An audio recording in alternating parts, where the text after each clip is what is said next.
Bueno, presento rápido la mesa y comienzo con Dipache.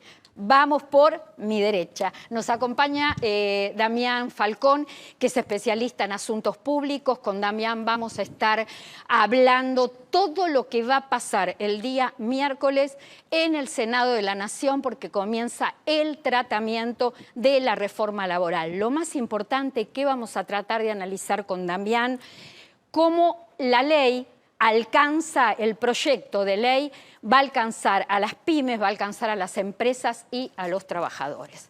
Con el doctor Martín Ugalde, sí, claro. Porque fue publicado oficialmente. Exactamente. Fue publicado oficial. Alguno puede decir, pará, Hay consultoras que pudieron hacer la medición. Claro, y hay un dato no menor, que es gran trabajo de INVEC, que muestra qué pasó. Uno negocia, o cuando se negocia, perdón, cuando se negocia todo lo que tiene que ver con salario mínimo también, con empleo doméstico. Una muy cortita, Damián, con respecto a lo que estábamos hablando con el ministro de Economía, Caputo. En octubre del año pasado, en 2025, el INDEC anuncia que estaba trabajando en un método nuevo para medir la inflación, y la idea que tenía el titular del INDEC, Marco Lavagna, que venía también del gobierno anterior, era poder poner en práctica esta nueva metodología a partir de enero del 2026. El desacuerdo cuál fue que cuando se va a plantear esta situación de poner en práctica esta nueva forma de medir el IPC, la postura que dio a conocer el ministro Caputo, que charló con el presidente, es que nosotros no queremos esta nueva metodología hasta tanto el proceso de desaceleración de la inflación esté concluido.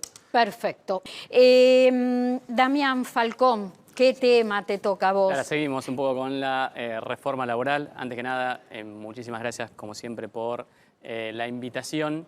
Así que, bueno. Contame, mira, contame las distintas, el escenario que vos ves, tu análisis de las distintas posiciones políticas, la negociación, las negociaciones que se vienen llevando adelante con gobernadores, y qué rol van a tener en todo este proceso de debate el sindicalismo y el empresariado. Perfecto. Pongo un poco en contexto. En la semana ingresó formalmente por mesa de entrada del Senado la nota firmada por los senadores de los bloques dialoguistas, solicitando justamente que se lleve a cabo el 11 de febrero, tal como habíamos adelantado en tu programa, la sesión especial para tratar el proyecto de modernización laboral que impulsa el gobierno. Hoy el escenario de votos, por lo que me dicen mis fuentes, es ajustado. Básicamente el punteo que hace hoy el gobierno es... ellos cuentan con 21 senadores propios de La Libertad Avanza, 3 del PRO, más 10 de la UCR. Eso prácticamente lo tienen asegurados. Fuentes cercanas de la Casa Rosada me dicen el radicalismo acompaña este proyecto, y desde el Ejecutivo, vía Diego Santilli, esta estrategia que te decía, te comentaba en programas anteriores, de negociar gobernador por gobernador. Obviamente, entre los gobernadores hay apoyos y hay disidencias.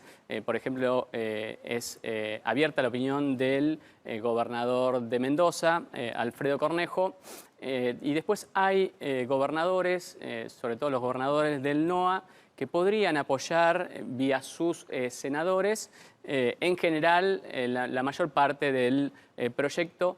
El conflicto principal, Clara, lo adelantamos la primera vez que vine a tu programa, es por ganancias y por el Fondo de Asistencia Laboral. Yo vengo siguiendo mucho el contenido de este proyecto de reforma laboral y por supuesto los escucho a todos ustedes cuando vienen aquí a explicar. Hay dos cuestiones que se vienen como muy fuerte, de debate muy fuerte. Acá te pido, Dami, también si querés participar, lo mismo que vos, Martín. Dos temas: la baja de impuesto a las ganancias. Este es uno, a las empresas, no a los trabajadores. Y el tema del Fondo de Asistencia Laboral. Expliquémosle a la gente por qué son puntos controvertidos. El Fondo de Asistencia, ¿querés que te explique yo el de Fondo de Asistencia Laboral? Sí, porque incluso estuve hablando con diputados. Lo que te dicen es que Fondo de Asistencia Laboral es un beneficio que va a tener el empresario, pero sobre el sistema de aporte del SIPA, que es sistema previsional. Entonces dice, tenemos un sistema previsional ya complicado, con falto de nivel de aporte. Bueno, si ese recurso va al Fondo de Asistencia Laboral, le quita participación al SIPA. ¿Qué te dicen del oficialismo? No, pará, sí, se lo quito, pero también le estoy dando flujo, porque este fondo le deje más indemne al empresario, por lo cual va a contratar más y proporcionalmente Claro, va a tener más aporte. Ese es un debate. El Fondo de Asistencia Laboral es redirigir dinero a la creación de este fondo, que es un 3%, para que el empleador tenga asegurado el pago de indemnizaciones. Sí, claro, y es un fondo, las últimas negociaciones es que se podrían aplicar para las pymes, Clara. Entonces, bueno, es una moneda de intercambio que justamente está buscando el oficialismo.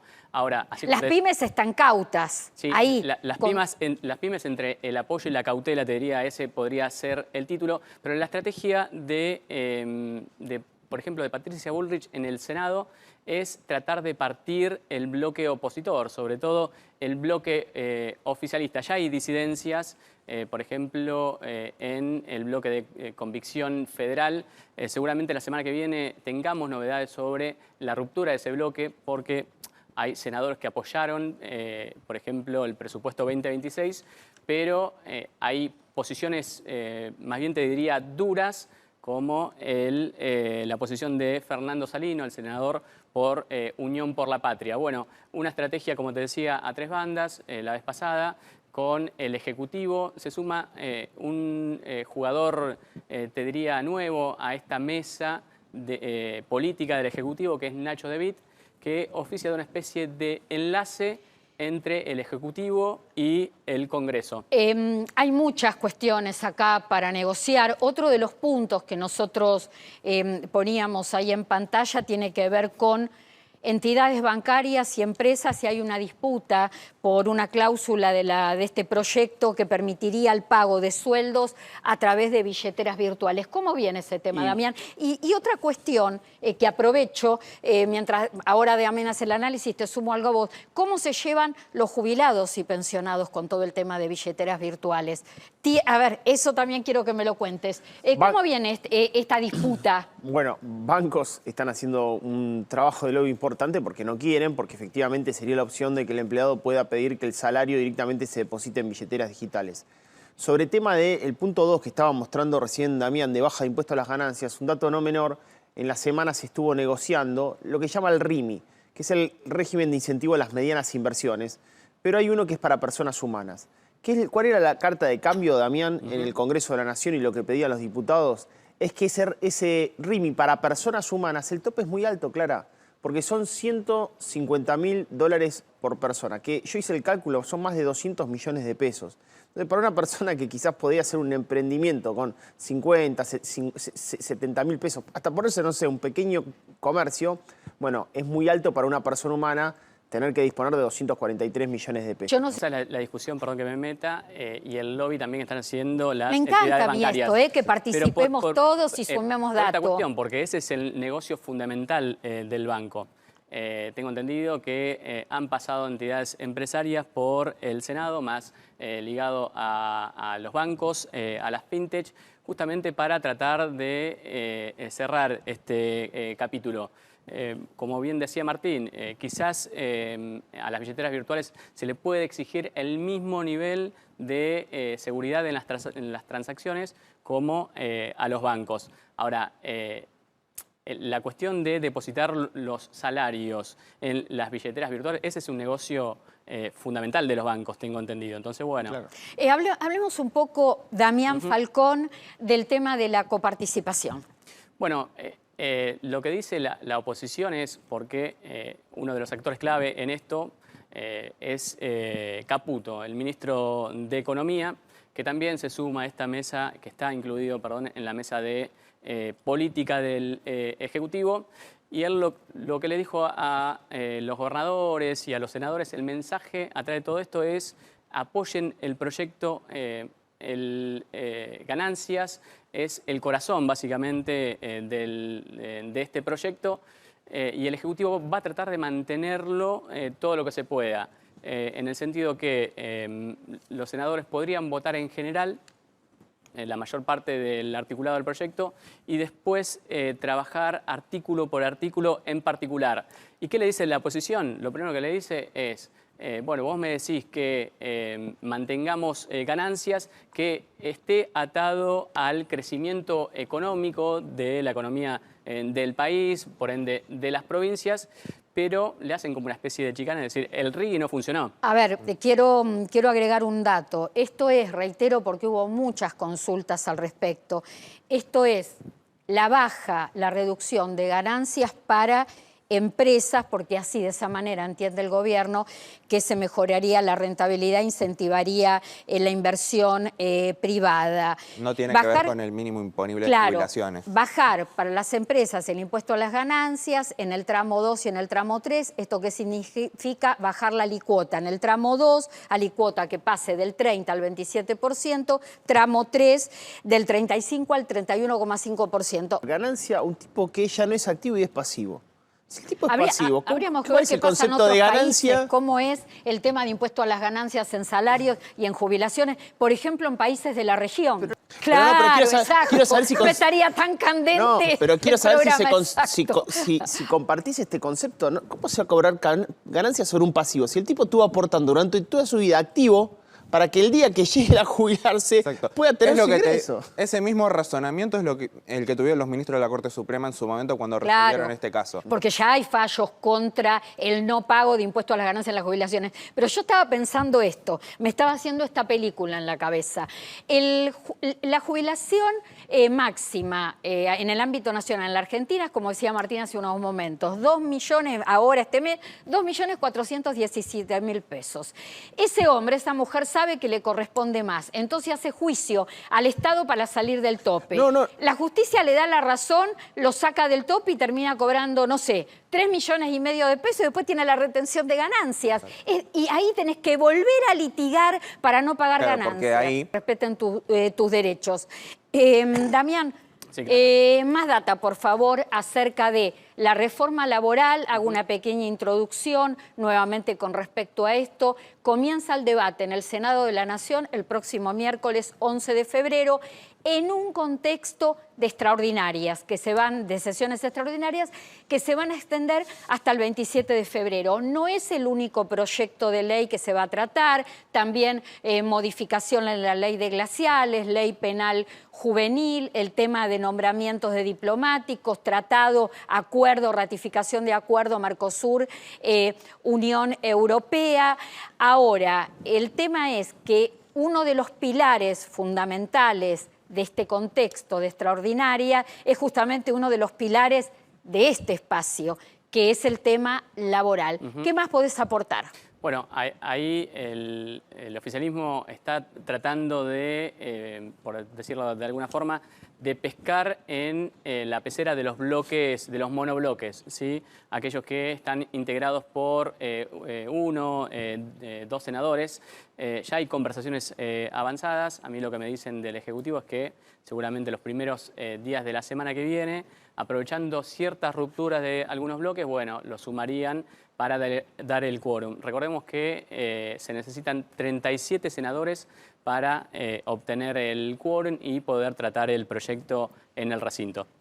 Hablemos un poquito, Dami, del banco de horas, porque hay temor por parte de los trabajadores de perder las horas extras o que las horas extras se limiten. ¿Cómo está planteado esto en la reforma laboral?